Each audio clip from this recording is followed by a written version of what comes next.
Assalamualaikum warahmatullahi wabarakatuh. Perkenalkan, nama saya Muhammad Hafizat. Saya dari kelas 11 TKJ 1 dan saya bersekolah di SMK Telkom Medan. Di kesempatan kali ini saya akan menjelaskan tentang 3 wirausaha sukses yang ada di Indonesia. Sumber yang saya dapatkan ada di deskripsi ya. Oke, yang pertama bernama William Tanuwijaya. William Tanuwijaya dilahirkan pada tanggal 11 November 1981. Setelah tamat SMA, beliau merantau ke ibu kota untuk mengambil pendidikan teknik informatika di Universitas Bina Nusantara. Kemudian beliau mengajak salah satu temannya yang bernama Alpha Edison untuk merintis Tokopedia.com pada tanggal 6 Februari 2009 yang kemudian rilis pada tanggal 17 Agustus 2009. Sejak awal Tokopedia didirikan, agar seluruh masyarakat Indonesia dari Sabang sampai Merauke bisa memiliki kesempatan yang sama untuk berusaha, mengakses, hingga membeli suatu barang. Tapi usaha selama 2 tahun si William Tanuwijaya ini itu semuanya gagal. Lalu dia mengingat kata Bung Karno, yakni bermimpilah setinggi langit. Apabila engkau jatuh, maka engkau jatuh di antara bintang-bintang. Itu membuat beliau percaya akan masa depan dan masa depan itu ada di tangannya. Lalu William kembali mencoba untuk berusaha dan hasilnya pun sukses sampai sekarang. Tokopedia. Nah, kata-kata mutiaranya itu kata-kata motivasi. Setiap hari kita mudah sekali mencari 1001 alasan untuk tidak bisa. Cari alasan satu saja untuk bisa, maka kita akan bisa. Yang kedua, Asmad Zaki. Asmad Zaki lahir pada tanggal 24 Agustus 1986 di kota Sragen, Indonesia. Beliau adalah lulusan Teknik Informatika dari Institut Teknologi Bandung pada tahun 2004. Ketertarikannya ke dalam dunia informatika itu tampak dari sejak SD. Banyak kompetensi olimpiade selama menganyam pendidikan itu rata-rata menang semua. Zaki membuat sebuah website yang menjadi proyek internal perusahaan. Proyek tersebutlah yang menjadi asal kesuksesan Asmad Zaki ini, yaitu pendiri Bukalapak.com. Setelah menyelesaikan pengembangan Bukalapak.com, mengajak para pedagang mall dan UMKM untuk bergabung di Bukalapak.com untuk berjualan. Tak disangka ajakan ini mendapat respon positif dan pada saat itu menjadi tenar dalam sekejap.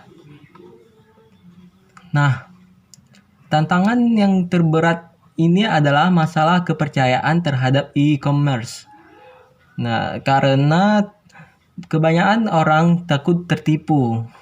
Namun Zaki tak mudah putus asa, ia terus berusaha meyakinkan para pengusaha, terutama para pelaku UKM untuk mau berjualan di internet.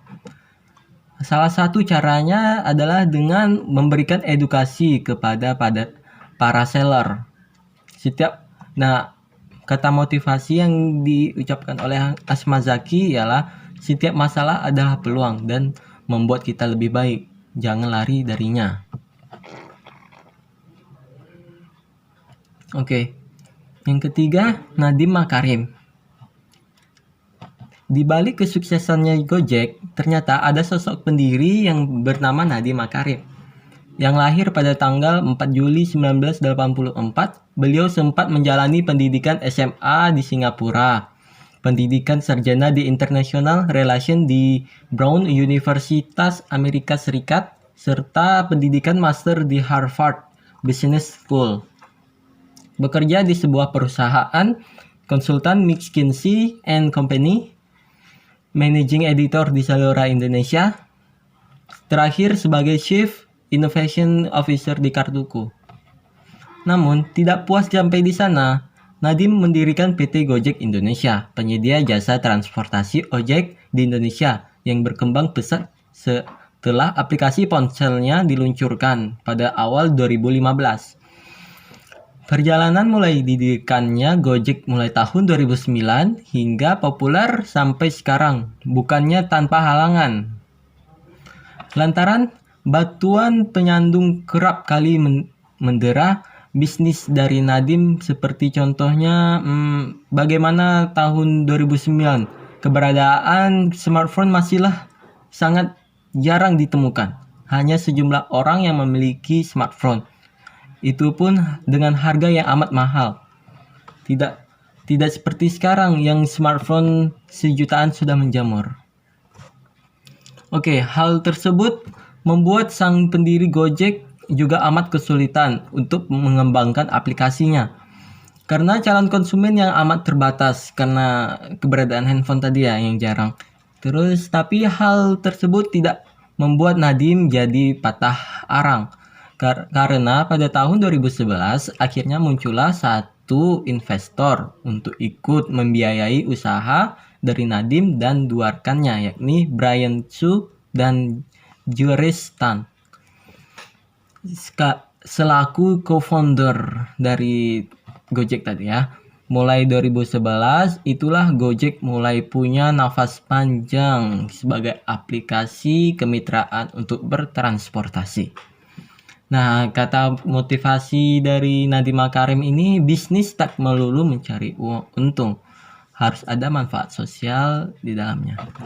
Sekian dari saya ucapkan terima kasih. Semangat pagi!